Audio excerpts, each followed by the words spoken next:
Hello friends, welcome to toppers world. ഒന്നാം ക്ലാസ്സിലെ കൂട്ടുകാരുടെ ഇംഗ്ലീഷാണ് നമ്മുടെ ഇന്നത്തെ ക്ലാസ്. നമ്മൾ ഇംഗ്ലീഷിലെ അവസാനത്തെ യൂണിറ്റ്, 5ാമത്തെ യൂണിറ്റ് ക്ലാസ് എല്ലാ കൂട്ടുകാരും കണ്ടു കാണുമല്ലോ. റോബോ ദ റോബോട്ട് എന്നുള്ള യൂണിറ്റ്. അപ്പം നമ്മൾ ഇന്ന് എടുക്കാൻ പോകുന്നത് റോബോ ദ റോബോട്ട് എന്നുള്ള യൂണിറ്റിന്റെ യൂണിറ്റ് ടെസ്റ്റിന്റെ ക്ലാസ് ആണ്. അപ്പോൾ നമ്മുടെ ടെക്സ്റ്റ് ബുക്കിന്റെ ക്ലാസ്സും അതേപോലെ നമ്മുടെ ആക്ടിവിറ്റിന്റെ ക്ലാസ്സും നമ്മൾ ഓൾറെഡി അപ്ലോഡ് ചെയ്തിട്ടുണ്ട്. കാണാത്ത കൂട്ടുകാർ നിങ്ങൾ തീർച്ചയായും കാണുക. ആ ക്ലാസ്സിൻ്റെ ലിങ്ക് നമ്മൾ പ്ലേലിസ്റ്റിൽ കൊടുത്തിട്ടുണ്ട്. ഇംഗ്ലീഷ് മാത്രമല്ല, നിങ്ങൾക്ക് ആവശ്യമുള്ള എല്ലാ ക്ലാസ്സിൻ്റെ ലിങ്കും നമ്മൾ ഓൾറെഡി അപ്ലോഡ് ചെയ്തിട്ടുണ്ട്. എല്ലാ ക്ലാസ്സിൻ്റെ ലിങ്കും ഡിസ്ക്രിപ്ഷൻ ബോക്സിലുണ്ട്. അപ്പോൾ നമ്മൾ ചെയ്യാൻ പോകുന്നത് യൂണിറ്റ് ടെസ്റ്റിൻ്റെ ക്ലാസ് ആണ്. 30 മാർക്കിൻ്റെ ചോദ്യങ്ങളാണ് നമ്മളിവിടെ ഉൾപ്പെടുത്തിയിരിക്കുന്നത്. ഇതെന്ത് ചെയ്യുക, ഓരോ ചോദ്യങ്ങളായിട്ട് നന്നായി വായിച്ച് നോക്കിയിട്ട് ആൻസർ ചെയ്യുക. ഓക്കെ, അപ്പോൾ നമുക്ക് സ്റ്റാർട്ട് ചെയ്താലോ. ഒന്നാമത്തെ ചോദ്യം എന്താ നോക്കാം. ആക്ടിവിറ്റി 1. ആക്ടിവിറ്റി 1 എന്താ? Colour the picture and complete the sentence. അപ്പോൾ നമ്മുടെ ഇവിടെ ചിത്രം തന്നിട്ടുണ്ട് അല്ലേ. എന്തിന്റെ ചിത്രം ഇവിടെ തന്നിരിക്കുന്നത് നിങ്ങൾക്ക് അറിയില്ലേ? ഈ ചിത്രം എന്ത് ചെയ്യുക, ഇതുപോലെ ചിത്രത്തിൽ കളർ ചെയ്തിട്ട് ഇത് എന്താണെന്ന് എഴുതണം. ഇവിടെ സെന്റൻസ് കംപ്ലീറ്റ് ചെയ്യാനാണ് പറയുന്നത്. അതായത് എന്താ ഈ ചിത്രത്തിൽ തന്നിരിക്കുന്നത്? ക്യാപ്പ് ആണ് അല്ലേ. അപ്പോൾ ദിസ് ഈസ് എ ഡാഷ്. ഇവിടെ എന്താണ്? ഇവിടെ ക്യാപ്പ് എന്നുള്ള സ്പെല്ലിംഗ് എഴുതുക. ക്യാപ്പ് എന്ന് വെച്ചാൽ എന്താ? തൊപ്പി. അടുത്തത് 3 മാർക്കിന്റെ ചോദ്യമാണ്. Next activity 2. ആക്ടിവിറ്റി 2 നോക്കൂ, ഒരു കുട്ടി ഇവിടെ നിൽക്കുന്നുണ്ട്, ഒരു പെൺകുട്ടി ഇവിടെ നിൽക്കുന്നുണ്ട്. ആരാതെന്ന് നിങ്ങൾക്ക് അറിയില്ലേ? Complete the sentence. ഇവിടെയും എന്താ ചെയ്യാൻ പറയുന്നത്? സെന്റൻസ് കംപ്ലീറ്റ് ചെയ്യാൻ പറയുകയാണ്. എന്താ സെന്റൻസ്? This is. ഇത് ആരാണ്? ഈ കുട്ടിയുടെ പേരാണ് ആദ്യത്തെ വരിയിൽ എഴുതേണ്ടത്. She has A violet. അവൾ എന്തിട്ടിട്ടുണ്ട്? അതായത് തൊപ്പി വെച്ചിട്ടുണ്ട് അല്ലേ തലയിൽ. തൊപ്പിയുടെ നിറം എന്താ? വയലറ്റ്. അപ്പൊ ഇവിടെ എന്ത് എഴുതണം?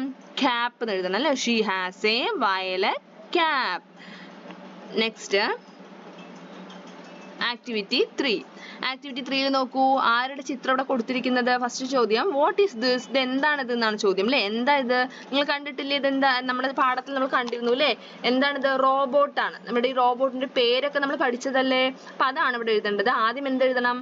ആ റോബോട്ടിന്റെ പേരാണ് എഴുതേണ്ടത് കേട്ടോ. ദിസ് ഈസ് ആരാണ്? നമ്മുടെ ഈ റോബോട്ടിന്റെ പേരെന്താന്ന് എല്ലാവർക്കും അറിയാലേ. അറിയാത്ത കൂട്ടുകാരുണ്ടെങ്കിൽ വേഗം പാഠഭാഗം എടുത്ത് വായിച്ചു നോക്കുക, അല്ലെങ്കിൽ നമ്മുടെ ക്ലാസ് കാണുക. ഇവിടെ കോമ ഇട്ടിട്ട് ദ ആരാണിത്? റോബോട്ട് അല്ലേ. റോബോട്ടാണ്. അടുത്ത ചോദ്യം എന്താ ഇവിടെ? Where is the key? Key എവിടെയാണ്? അതായത് നമ്മുടെ കഥയിൽ എന്ത് ചെയ്തിട്ടുണ്ടായിരുന്നു? കീ കാണാനില്ല എന്ന് പറഞ്ഞിട്ട് മദർ ആസ്ക് ചെയ്യുന്നുണ്ടായിരുന്നു അല്ലേ. അപ്പൊ റോബോട്ട് എന്ത് ചെയ്തു? കീ കാണിച്ചു കൊടുക്കുന്നുണ്ട്. റോബോട്ടിന്റെ സ്ക്രീനിൽ കീ എവിടെയാണ് കിടക്കുന്നത് കാണിച്ചു കൊടുക്കുന്നുണ്ട്. അപ്പൊ ആ കീ എവിടെയാണുള്ളത് എന്നാണ് ഇവിടെ ചോദ്യം. The key is in the. Key എവിടെയാണുള്ളത്?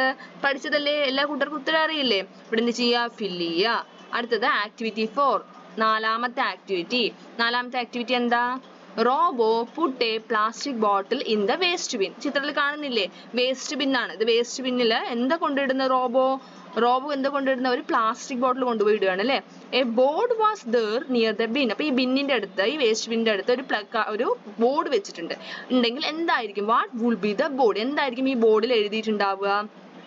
അതായത് വേസ്റ്റ് ഇടരുത്. നമ്മൾ കണ്ടിട്ടില്ലേ, വേസ്റ്റ് ഇടുന്നിടത്ത്, വേസ്റ്റ് ഒക്കെ കൊണ്ട് കൊട്ടുന്നിടത്ത് വേസ്റ്റ് ഇടരുത് എന്നൊക്കെ പറഞ്ഞിട്ട് ബോർഡ് വെച്ചിട്ടുണ്ടാവും അല്ലേ. അപ്പൊ അതേപോലെ ഈ പ്ലക്കാർഡിനകത്ത് എന്തായിരിക്കും ഇവിടെ എഴുതിയിട്ടുണ്ടാവുക? Do not put waste everywhere എന്ന് എഴുതാം അല്ലേ. അല്ലെങ്കിൽ put waste in the use me dustbin, അല്ലെങ്കിൽ put waste in the waste bin. അങ്ങനെ ഇവിടെ എന്ത് ചെയ്യണം? ഈ ബോർഡിനകത്ത് എന്തായിരിക്കും ഇവിടെ വെക്കാൻ സാധ്യതയുള്ള ബോർഡ് എന്താണ്, അവിടെ എന്താണ് എഴുതാൻ സാധ്യത, അതാണ് എഴുതി ചേർക്കേണ്ടത്. അടുത്തത് ആക്ടിവിറ്റി 5. എന്താ ആക്ടിവിറ്റി 5? ഇൻട്രൊഡ്യൂസ്. ആരെ ഇൻട്രൊഡ്യൂസ് ചെയ്യാനാ പറയുന്നത്? നിങ്ങളെയാണ് ഇൻട്രൊഡ്യൂസ് ചെയ്യുന്നത്. അതായത് നിങ്ങളുടെ ഡീറ്റെയിൽസ് ആണ് ഇവിടെ എഴുതേണ്ടത്.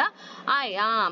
നമ്മൾ സ്വയം ഇൻട്രൊഡ്യൂസ് ചെയ്യണം കേട്ടോ. അപ്പൊ ഒരു കുട്ടി ഇൻട്രൊഡ്യൂസ് ചെയ്യണമെങ്കിൽ എന്ത് പറയും? പേര് പറയും ഇല്ലേ. ആദ്യം തന്നെ എന്താ? നമ്മുടെ സ്വന്തം പേരല്ലേ പറയുക. അപ്പൊ ഐ ആം. എന്താണ് നിങ്ങളുടെ പേര്?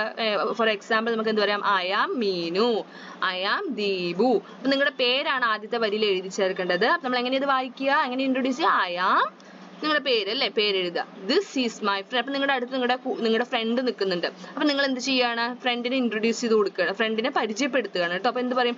ഇത് എന്റെ കൂട്ടുകാരനാണ് എന്ന് പറഞ്ഞാൽ നമ്മൾ പേര് പറയും ഇല്ലേ, കൂട്ടുകാരന്റെ അല്ലെ കൂട്ടുകാരിയുടെ. ദിസ് ഈസ് മൈ ഫ്രണ്ട്, നിങ്ങളുടെ ഫ്രണ്ടിന്റെ പേര് എഴുതുക അവിടെ. അടുത്തത് ദിസ് ഈസ് മൈ സിസ്റ്റർ. അപ്പൊ നിങ്ങൾക്ക് നിങ്ങളുടെ സിസ്റ്റർ നിങ്ങളുടെ കൂടെ ഉണ്ടെങ്കിൽ എന്ത് ചെയ്യാം? സിസ്റ്ററിനെയും പരിചയപ്പെടുത്തി കൊടുക്കുക അല്ലെ. വേറൊരാൾക്ക് നിങ്ങൾ പരിചയപ്പെടുത്തി കൊടുക്കുകയാണ് കേട്ടോ.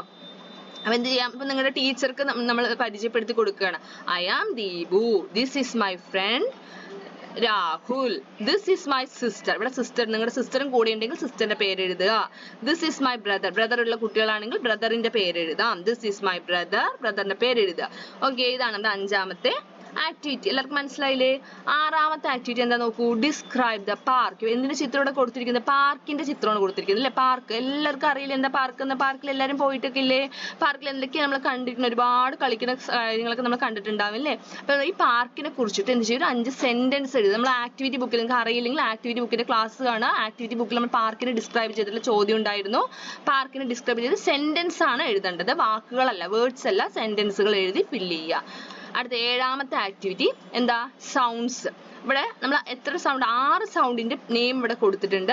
ആ സൗണ്ടും ഈ ചിത്രവുമായിട്ട് നിങ്ങൾക്ക് അറിയില്ലെങ്കിൽ ടെക്സ്റ്റ് ബുക്ക് നോക്കുക. ടെക്സ്റ്റ് ബുക്കിൽ ഓരോ ചിത്രവും അല്ലെങ്കിൽ ഓരോ സന്ദർഭത്തിലെ ഏത് സൗണ്ടാണ് നമ്മുടെ റോബോ ഉണ്ടാക്കുന്ന ശബ്ദങ്ങൾ ഏതൊക്കെയാണ് കൊടുത്തിട്ടുണ്ട്.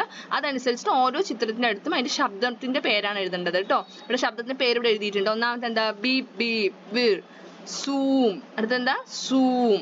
Next click clack. അടുത്തത് soup soup soup. Next boom. Last one peep peep. അപ്പൊ ഈ സൗണ്ട് എല്ലാം റോബോട്ട് ഉണ്ടാക്കുന്ന ശബ്ദങ്ങളാണ് കേട്ടോ. അതായത് ചിത്രത്തിനടുത്ത് എന്ത് ചെയ്യണം, ആ സമയത്ത് റോബോ ഉണ്ടാക്കിയ ശബ്ദം ഏതാണ്, സൗണ്ട് ഏതാണ്, അതാണ് ഇവിടെ എഴുതി ചേർക്കേണ്ടത്. ഓക്കെ.